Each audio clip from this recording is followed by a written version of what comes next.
It's a well-known fact around my friends and family that I hate antique stores. They've given me the heaps and the jeebs for years, and I could never quite put my finger on the reason. It could be how claustrophobic they always seem to be, trinkets and furniture haphazardly strewed about the store. It could be that 99% of the things on display my grandpa already has in his big shed. Or maybe, just maybe, it could be the fact that these items most definitely came from the house of a dead person, and they've got their dead people juices all over them, and they're most definitely going to watch me while I'm asleep if I bring that taxidermied caiman head home with me. In my line of work, it's not unusual to run into a cursed or haunted object or two. Someone usually knows someone who has a cousin that once knew someone that touched an allegedly haunted mirror and had nightmares for 3 weeks. But not in a row. Hey there, I'm Megan, a freelance paranormal researcher and investigator of over 20 years, and welcome to Paranormal Potpourri, the show where we mix the ordinary with the extraordinary to uncover the strange, the mysterious, and the downright weird.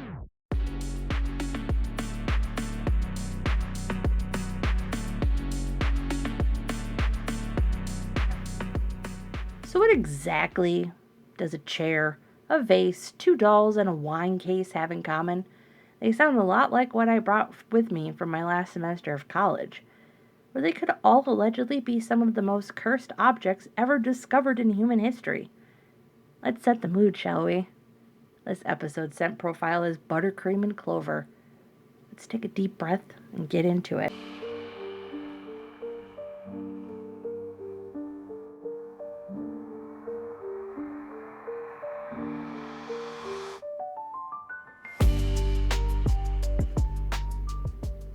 Curses come in all shapes and sizes. If you're a fan of sports, then you've probably heard about the Chicago Cubs and the cursed goat that made them miss the chance to go to the World Series for nearly half a century. Or the par 3 contest played before the Masters golf tournament, where no one has gone on to win the Masters after winning the par 3. The Superdome where the NFL team the New Orleans Saints play was built on a 19th century graveyard, and for the first 3 decades of the team's existence, were unable to win a single playoff game. The team invited a local priestess to come and complete a ritual on the field to help their chances, and they won the playoff game the following weekend. A common theme that runs through most stories of cursed objects is an unprovable or a hotly contested origin. No one can quite remember how they received said object, or the object has been around for so long the origin story has been butchered entirely. Another common thread is a curse being twofold. It not only affects the owner and holder of said object, it has the opportunity to interfere with the lives of those who interact with it. Now, there's no written rules on how to curse an object or what limits you can set. It seems almost as though intention is the integral part of a curse. Yeah, I'm going to be that person. And I'm going to bring the dictionary into this because it's defined as a solemn utterance intended to invoke a supernatural power to inflict harm or punishment onto someone or something. So I guess you really gotta mean it for a curse to work. Like, really let it sit on your soul before unleashing it into the world. Before we dive in, I just want to mention that this is a slim, and I mean slim, picking in the world of cursed and haunted objects. You'll have definitely heard of at least 3 of them, even if you aren't an aficionado of the paranormal scene. Some are just integral parts of popular culture. Others have been made famous for all of the wrong reasons.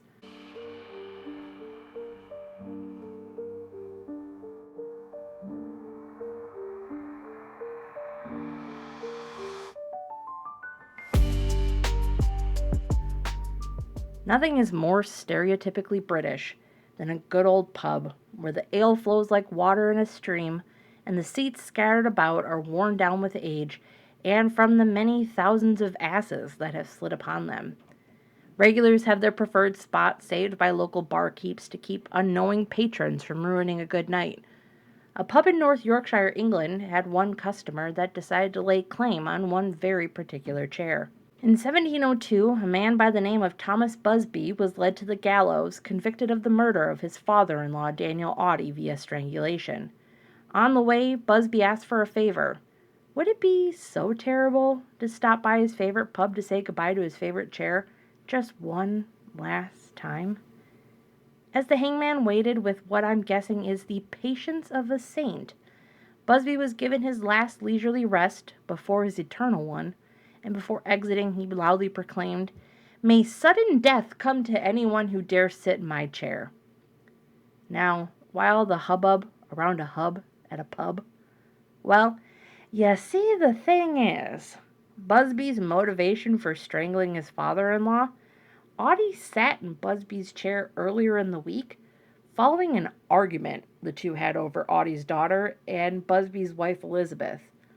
I mean, haven't we all gotten into a fight with family and thought, God, if I could just strangle the shit out of you right now, and then to go cool off, you just go and kick an empty can around the garage for a bit before going back inside to finish your paused episode of NCIS in total awkward silence? Just me? Or am I over-empathizing a bit too much with an 18th century murderer? Busby's chair, aptly renamed the Dead Man's Chair, became a local legend and a prime truth or dare option. Patrons would egg each other on to take a seat in the oak chair, seeing if they too would soon meet a swift demise. Throughout the 200 years since Busby's hanging, his oak chair has been the source of blame for several unexplainable deaths and tragedies in the surrounding area. All those who perished had interacted with his chair in some way. For example, in 1894, a chimney sweep sat in the chair for a short break and was found later that morning hanging from a pole beside the pub. 2 airmen from a local base in 1967 dared each other to sit in the chair and both died on impact when their car careened off the road and crashed into a tree. The 1970s saw 2 bricklayers taking a break, one deciding to sit in the dead man's chair. According to legend, the same bricklayer fell to his death from the roof of the building they were working on that same afternoon. In the 80s, a cleaning woman died from a brain tumor after accidentally bumping into the chair while mopping up one day. After a slew of tragic incidents, the pub owner would make the very smart and very wise decision to move Thomas Busby's seat to the basement. It was a nice gesture until a delivery driver popped a squat, returned to his daily duties, and, oddly enough, died after crashing his truck. The chair was eventually removed from the pub and donated to a local museum, where it was mounted 5 feet in the air to prevent anyone from trying to see if the curse was real or not. I guess they didn't take into account the upcoming trend of parkouring, now did they? While hanging in residence, museum employees started to hear more and more stories coming out involving the chair. One story alleged that an airman was picked up by a local driver from the neighboring base, and he asked the driver to stop by Busby's Stoop Pub for a drink. The driver waited for a while as the airman enjoyed his brew, choosing what looked like a very comfortable and definitely not cursed oak chair to bide his time in. The airman looked like he was enjoying his night for a bit longer than expected, so the driver resumed his route without his passenger. The airman, enraged that he had lost out on a ride for the evening, returned back to base, nicked a brick, and found where the driver was and beat him to death. As if we all haven't had this exact response to missing our Uber or Lyft pickup. Am I right? So relatable. Those who managed to evade the cold grasp of death after lounging in Busby's chair stated that they had experienced unusual activities such as extreme itching, paranoia, confusion, hearing things and seeing objects move on their own throughout the day, and weirdest of all, someone received warning messages written on their mirrors and walls. As of this episode, no other deaths or accidents have been attributed to Thomas Busby's cursed oaken chair. The only other chair I can think of that took out more than a dozen or so people in existence is the Iron Throne, and I'm still pissed about how Season 8 ended.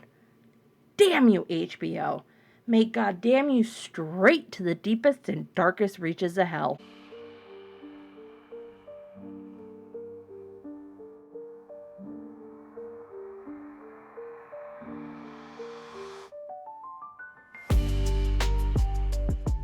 We've all been to a wedding or two in our time. You get all fancy in an outfit you're never going to wear again. You sweat way more than you expect, laugh awkwardly with Great Aunt Mildred during dinner, and pray that the gift you bought off the Amazon registry won't be regifted next holiday season. Inevitably, you end the night with more beer on you than in you, and you spend the rest of the weekend on your couch recovering because you forgot that you're not as young as you used to be, champ.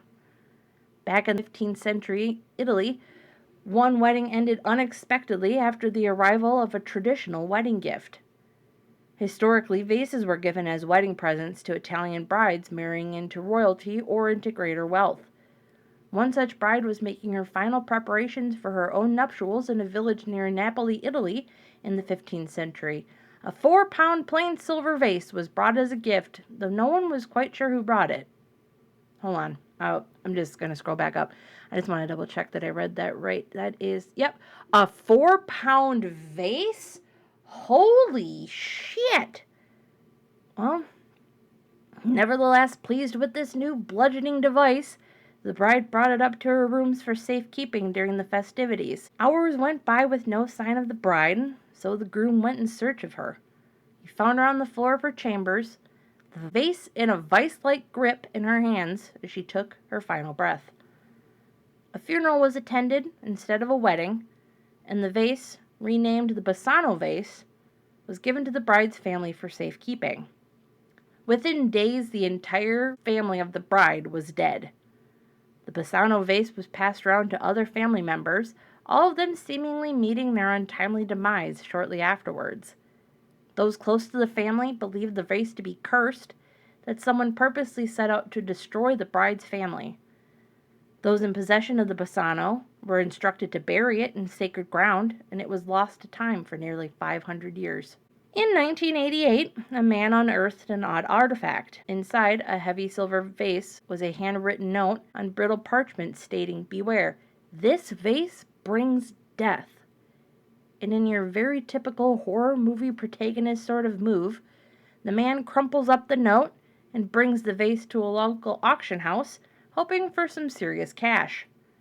A local pharmacist buys the silver vase for 4 million lira, or about $2,000 US.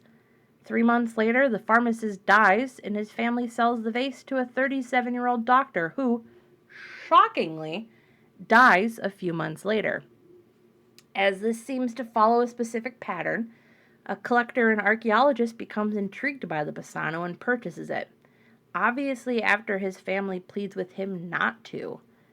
Like the unfortunate souls before, 3 months after purchasing, of course, the collector dies from an unknown and mysterious infection. At the time of his death, his family opens a window and tosses the vase out of it, hitting a passing police officer square in the head. How there weren't 2 deaths on this day, I will never know. The cop picks it up and graciously offers to return it to the family, who profusely refuse it. I'm guessing seeing what they imagine is an extra from The Walking Dead outside their front door with a killer vase isn't exactly what they had on their bingo card for that day. The family warns the officer to get rid of the vase as soon as he can. This officer should have immediately gone and purchased a Mega Millions ticket. This dude was lucky to be alive after getting the equivalent of a big bottle of ketchup or a small bag of cat food bashed into his head from above. I'd like to thank you, Google, for your entirely and well-informed responses to my query of what are some things that also weigh 4 pounds. The officer, probably still unaware his prefrontal cortex was getting tan lines, brings the vase to local museums and is turned away. All were very well aware of the curse. Inspiration strikes, and the officer places the vase in a lead-lined box and buries it in a local cemetery. From there, well, the story ends. Smash cut, roll that beautiful bean footage. The end of this story is not as disappointing as not knowing how that officer is doing. I'm hoping he's well, especially with the huge dent in his head that probably turns into a really lovely bird bath when it rains.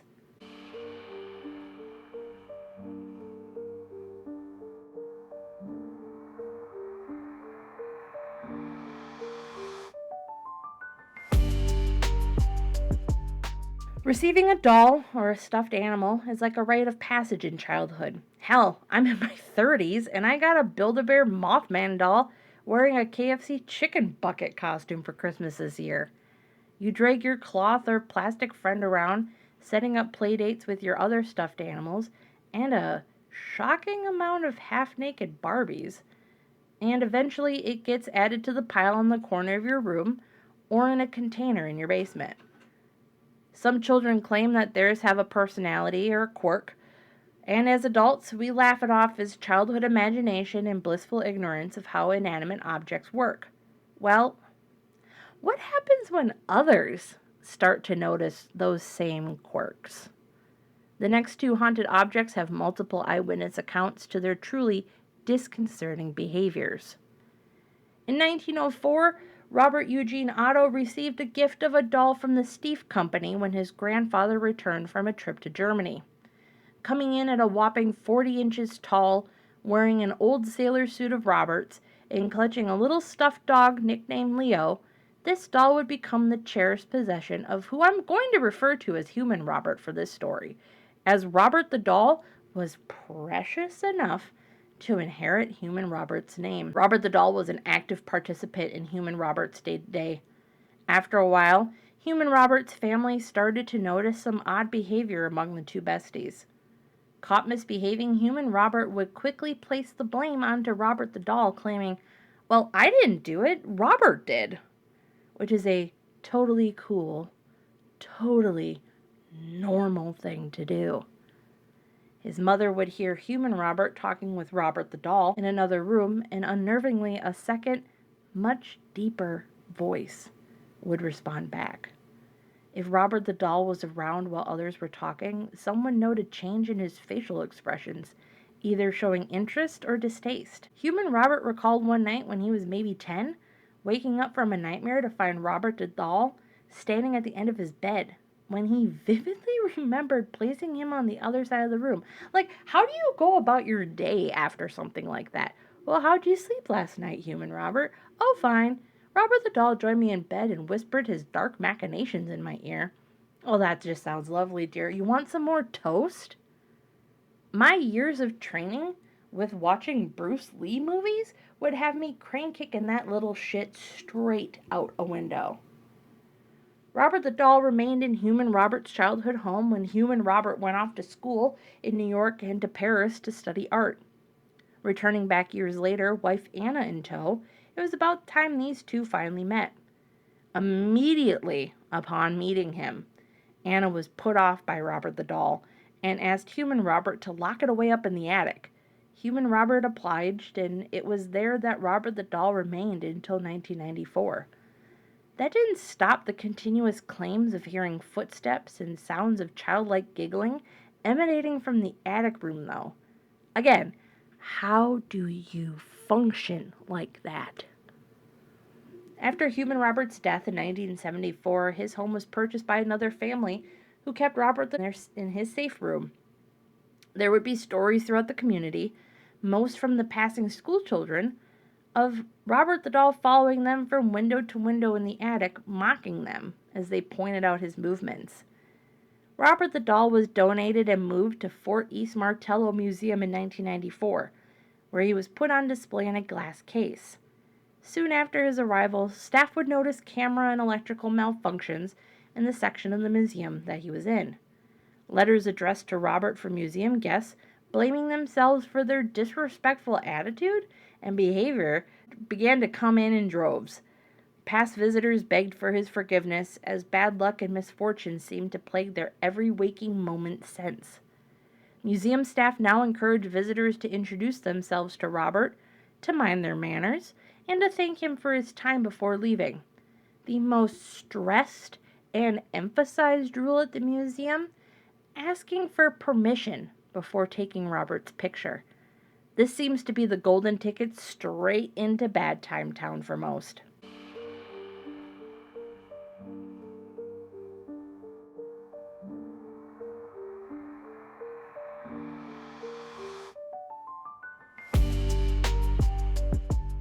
Before I bring up the next spooky doll, I just want to quickly address something that's a bit of a new and really touchy subject in this field. Ed and Lorraine Warren. The Warrens would be figureheads on the Mount Rushmore of paranormal investigators if there ever was one. I would adamantly be against it, based solely on the fact that most of their cases were just poorly disguised propaganda for the Catholic Church, and the Warrens heavily capitalized on the societal phenomenon of the Satanic Panic. Now, with that being said, I am not discrediting their work or their efforts to move this field into the scientific world. I am just stating, for the record, I think they were full of shit. Again, that is totally my own opinion, formulated based on what I've read and have heard from others in this field. Is The Conjuring movie one of the reasons I don't like hearing clapping at night? You bet your sweet ass it is. Do I have a weird fascination with Patrick Wilson because of his not discussed enough crossover into the Insidious world? Yup. Was Ryan Reynolds hotter than James Brolin in the Amityville horror reboot? I dare not say, lest I be attacked for being wrong. The Warrens and their investigations have a stranglehold on the horror movie market currently, and I can't say that I'm that mad about it. Will I go to my grave frothing and writhing about the creepy-ass doll they chose for Annabelle instead of her actually floppy-armed, red-yarned Raggedy Ann self? Yeah, meet me in the parking lot after work and we can have a friendly chat.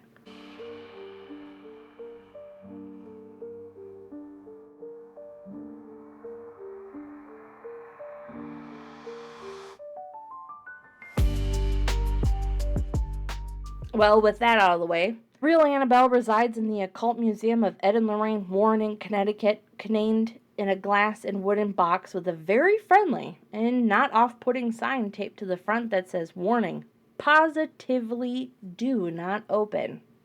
Well, at least they're polite about it. Is it because she allegedly gives the best hugs and you'd be stuck in line waiting all day for one? Not really.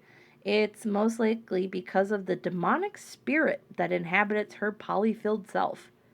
Given as a graduation gift to student nurse Donna in 1970, Annabelle would begin her reign of terror shortly afterwards.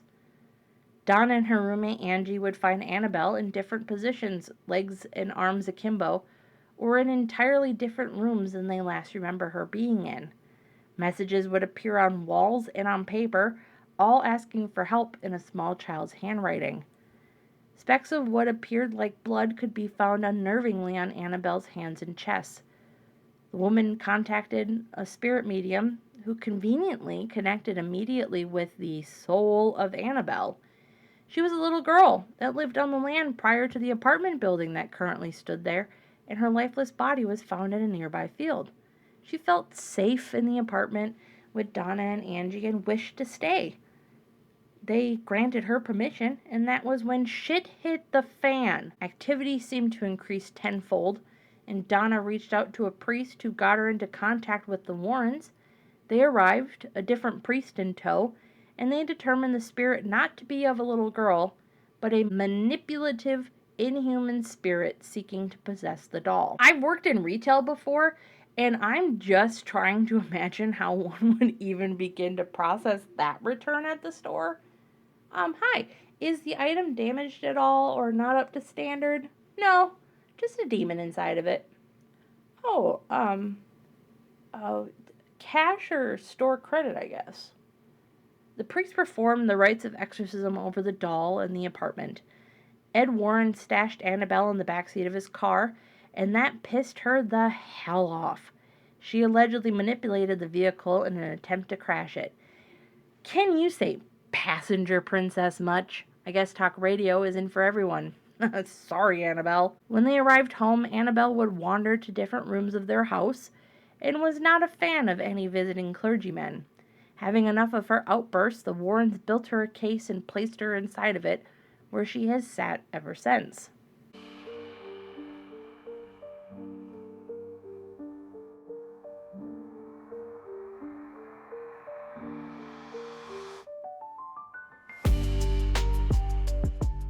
Before diving into the last of the haunted objects on my list, I thought it'd be best to at least try to tie up some loose strings. Oh, you thought everything was hunky dory with these cursed items? No, my friends. One of the key aspects of paranormal research and investigating is debunking claims. There is usually a fairly reasonable explanation for mostly everything that seems a bit too spooky or a bit too weird. Going back to the death chair, a furniture historian was brought in by the museum to analyze the manufacturing of Busby's favorite seat. The historian noticed that the oak spindles were lathed by machine, not by hand, which would squarely place it in the 1800s and not the 1700s, when Busby was most notably alive and kickin'. And there were no historical documents to claim that Busby was ever married to Audie's daughter. But there was evidence of two criminals, coincidentally named Thomas Busby and Daniel Audie, that had been busted for forging coins. The penalty of forgery was a good old-fashioned hanging, and I guess also murdering your accomplice could land you feet first on the gallows trapdoor too. The cleaning woman and her fatal brain tumor could be purely coincidental, as most things tend to be nowadays. I just think her involvement adds to the creepy nature of the dead man's chair. The Bassano vase's final resting place has never been rediscovered. There are grainy photographs of what could be the vase, but those all vary in shape and size. There is another story involving the bride, though. This version states that the bride gasped her last words to her almost husband, that she had been murdered by a guest and she would seek vengeance on their very soul, thus transforming the vase in her hands into a vessel for justice, taking the lives of those who possessed it. Stories differ on who exactly gave Robert Otto his doll. Some claim it was a servant of Haitian descent that worked for human Robert's parents, and she was unhappy with the way her employers treated her and supposedly performed a ritual over the doll, giving it to the child as a birthday present. Does knowing any of this discredit the claims and evidence of paranormal activity around these objects, and really any other reported haunted object? I guess that's up to you. I like to think that it adds a very real, very human aspect to all of it. We all love a good one-up story, and a potentially boring story about a vase could maybe use a little bit of spice. Or the reason you can't sit in that chair is because it's broken and no one will listen to you, so you come up with an ominous warning that death awaits once your stupid ass gets up and out of it. Without knowing the true origin of these objects, their legacy and tales of woe and terror continue to evolve and penetrate the very fabric of our society, creating the basis for more and more wilder tales. Although, having the true origin story of an object isn't always what you'd expect. Please welcome to the stage the Dybbuk box.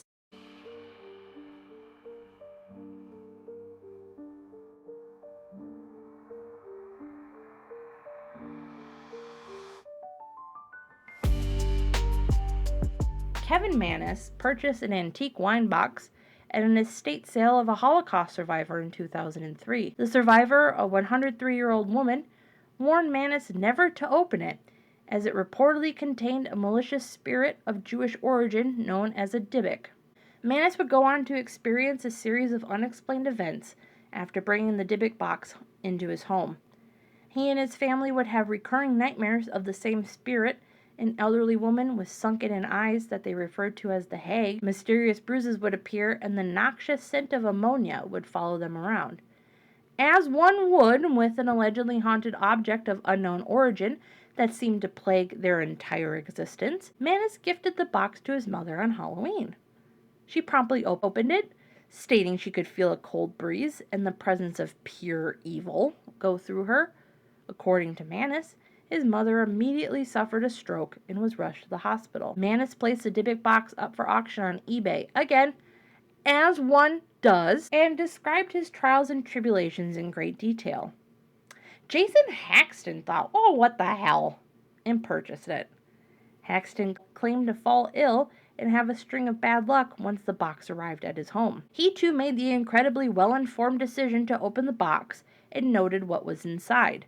A goblet, 2 locks of hair, pennies from the 1920s, a dried rosebud, a cast iron candlestick holder, and a granite statue with Hebrew words carved into it. He was later advised by a rabbi to place the box in a gold-lined container to negate the entity's power, so into a lead-lined ammunition box it went. Haxton stated that he had a sudden reversal of luck after burying it. Over the next few years, Haxton would go on to unearth the box and take it on TV appearances. Most notably, he sold it to an up-and-comer in the paranormal world, a Mr. Zach Bagans, to be displayed as a part of his haunted museum attraction in Las Vegas. A few movie franchises were formed around the alleged story of the Dybbuk, and out of the blue in 2015, a Facebook status from Kevin Mannis began making the rounds in the paranormal circles. It's October 24th, 2015. Mannis outlines his entire participation in the Grand Dybbuk box scheme as the inventor of the box's legend. He has his friends vouch that it is indeed their hair that was used in the locks found in the box, that he himself carved the Hebrew words into the statue. Okay, maybe his mom didn't open it, but she did see it on Halloween, and she totally did have a stroke around the same time. He goes on to say that the hullabaloo around this box is obnoxious and writes my favorite taunt of all time. If you or anyone else can find any reference to a Dybbuk box anywhere in history prior to my eBay post, I'll pay you $100,000 and tattoo your name on my forehead. Ooh, eat all the shit, ghost of James Randi. This is way better than your stupid $1 million reward to prove that psychic powers exist. I also hate to be that person, but I do need to bring up the fact that Kevin Mannis misspells the name of his creation in his Facebook status. Continuity matters, Kevin. D-Y-B-B-U-K is correct. D-I-B-B-U-T is the name of a knockoff Pokemon your Mima got for you for your 9th birthday because she knows you're into those little guys. Zach Bagans will argue until the cows come home, even with Mannis himself, over the validity of the Dybbuk haunting. To see it in Las Vegas, you have to sign a stack of waivers promising not to sue Bagans for his collection of authentic Ed Hardy shirts if you have any unfortunate reactions. I mean, the man left Post Malone alone in the room with it, and Posty himself claimed to have bad luck for weeks afterwards. Posty! A trusted source of information. He's a celebrity. He would have no reason to lie or embellish anything that wasn't true. Would he? Now, shouldn't that all be a bit of a black mark on Zach's overall qualifications as a paranormal expert if he refutes the refuted claims of the original prankster? I'll let you be the judge on this one. Just kidding! It definitely needs to be talked about more. Let's just put a pin in that, shall we?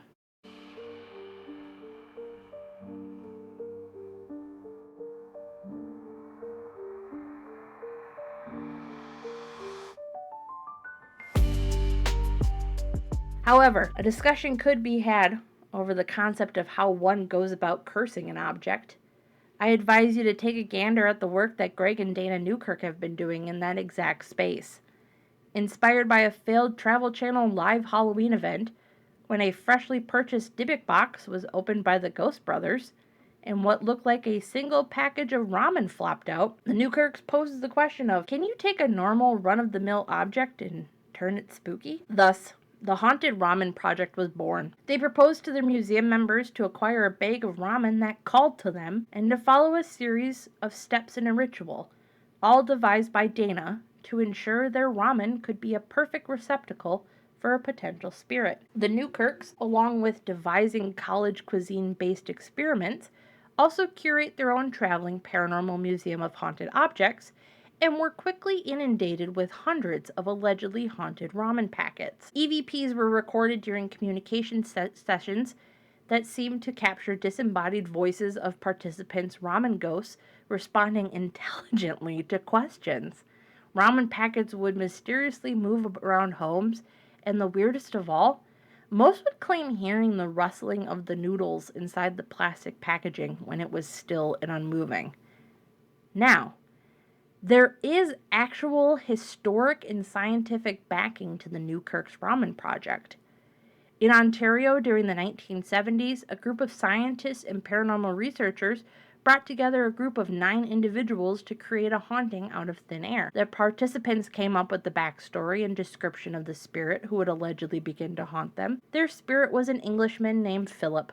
He was born in 1624, had fought in the English Civil War, and committed suicide at the age of 34 after being spurned by his girlfriend. Communication began with Philip, and soon enough, Philip was responding to their questions, and most startling to participants and observers alike, began to move objects like their table around the room. Sessions were videotaped, and you're able to watch them on YouTube. I highly recommend it. They are wild to watch. I want to emphasize something to you. Philip did not exist. He quite literally was an imaginary figure created by a group discussions. There is no historical record of Philip. Even the drawing they created was made up by them. But somehow, these people were interacting with Philip. Philip answered their questions truthfully and knew how to appropriately respond to situations and scenarios that were presented to him. Philip even brought up people from his lifetime that didn't exist either, but now somehow did. Could it all have been a group hallucination? A grand scheme to disillusion the general public? Maybe. Do I believe it? Yeah, kinda. The experiment was replicated with mild success in Australia in the 1980s, so the credibility is there. You have the ability to conjure a haunting out of thin air and interact with the spirit that you created with your imagination. Could most of the haunted and cursed items mentioned earlier be part of a larger conspiracy of hauntings? That they were all plucked randomly out of thin air and had a horrifically scary story associated with them? How do you disprove something like that? More importantly, how do you prove something like that? And even more importantly, how do I break the news to my own bag of haunted ramen, Mr. Rudy Stewart, that he might not be real? His love of planes and architecture is a staple in our conversations. It would crush his soul like crushing a bag of ramen in your hands.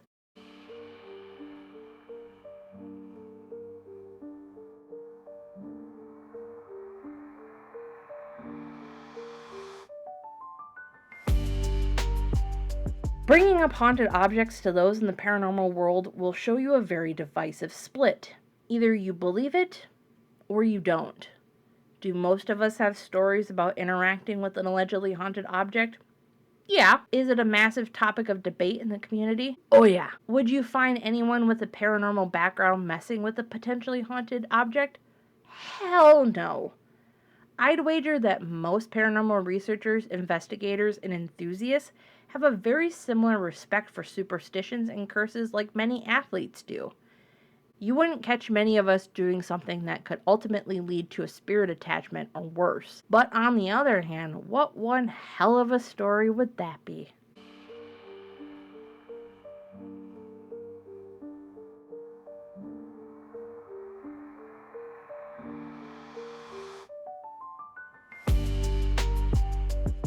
Thanks for sticking around for this episode. More to come down the pipeline. If you like this and want to find out more about the paranormal world, please follow me at my page Already Here Investigates on Facebook and join the Paranormal Potpourri podcast group for updates in general tomfoolery. I'm Megan, and thanks for joining me in the simmer pot of Paranormal Potpourri. Smell you later.